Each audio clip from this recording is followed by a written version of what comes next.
So FFG just announced weekly one shots, which is something that they did months ago. They did say that they were done with them. I don't quite recall why they stopped, but I really enjoyed the one shots. And we're going to go ahead and take a look at this week's one shot and kind of theorize about it a little bit. I've heard what it is, but I'm going to go ahead and pull it up. And you can typically find these on like Facebook. They post them on Instagram. They post them on, I think those are the two main places that they post them. They may post them on the website as well. I'll just check that real quick. So Fantasy Flight Games. Agree. It does not look like there is a post about it on their website. So I'll go to Facebook. I have it so that like it times me out and I can only access like Facebook. Reddit and Discord they also post. Okay, sweet, nice. But yeah, so I can only access like Facebook like 3 times a day or 4 times a day or something. I love that they're back. They inspire such interesting like creativity among deck building and everything. But we got the new weekly one shots 2025. Was the last one in 2024? This year has flown by. This year has absolutely flown by. Okay, so welcome to a new round of Marvel Champions weekly one-shots. Each week we'll be posting a new challenge for fans of the game to test their skills against. First challenge this time around is Irresistible Charm. Defeat Enchantress scenario. Defeat the Enchantress scenario as any hero. Sorry. After setup, place 5 charm counters on the enchantment card in each player's play area, which immediately flips that card over, and you start enthralled, which is pretty cool. So you do need the Trickster Takeover scenario pack. I think my first slight hesitation with them doing it with this expansion is that the world doesn't necessarily have the expansion yet. And so that's a little sad, but it is kind of cool. It's a cool setup. It's very mild, but you start enthralled, and those enthralled cards, I'll just grab them actually.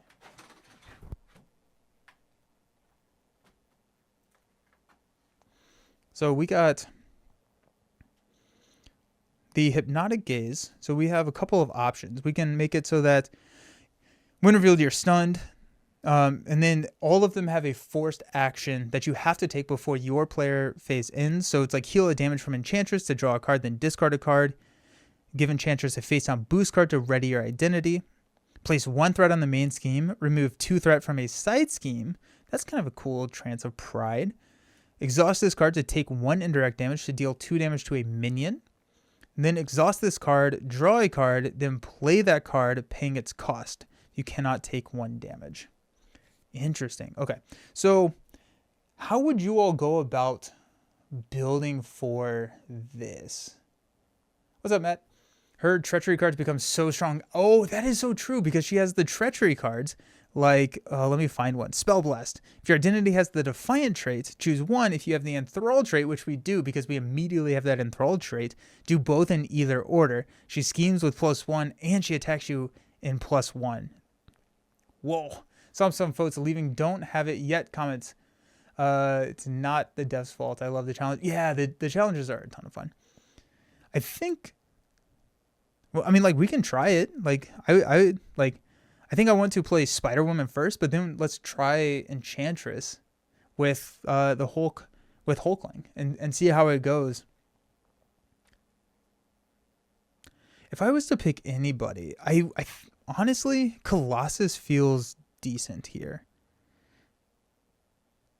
Because Colossus does not care about getting the extra encounter card.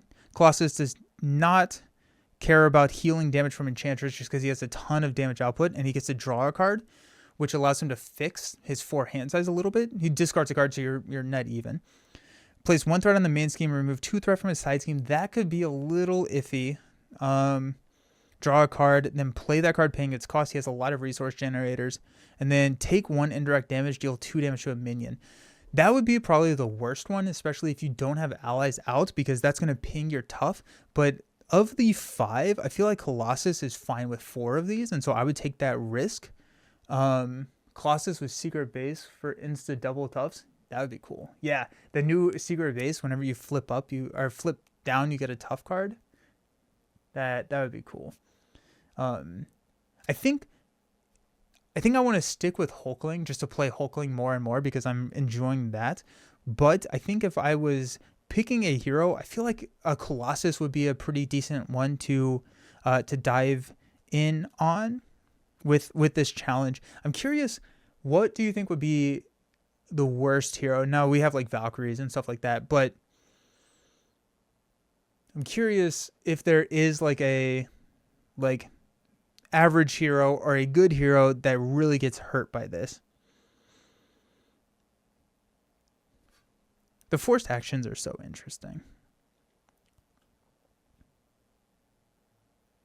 I feel like Iron Man would struggle. I feel like Iron Man would struggle a lot just because he already struggles right here at the beginning, and this is just hitting you real quick. So I think Iron Man may have a issue with this. Low hand size hero like Hulk and Iron Man, yeah. I'll be picking the pack up on Friday if your local shop has it. Nice. No idea how you build for it. Yeah. It's a fun one. It's interesting. It's fun because there's like very little tweaks. Then also, whenever you would place a charm counter, you instead add a threat. So someone with very low thwarting could also be in trouble here. Colossus could be in trouble.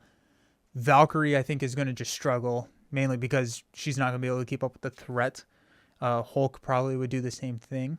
Iron Man is a little too slow. I think Iron Man may be like one of those heroes that like feels real good, and then this challenge is going to put him in his place.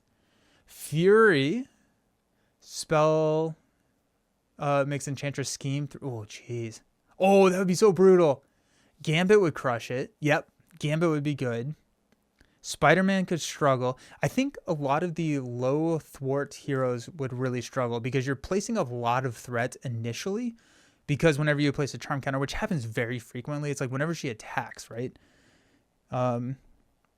After she attacks, you place a charm counter. Yeah, so now whenever she attacks, you're adding threat to the main scheme as well. So you're going to have a answer to catch up with that threat.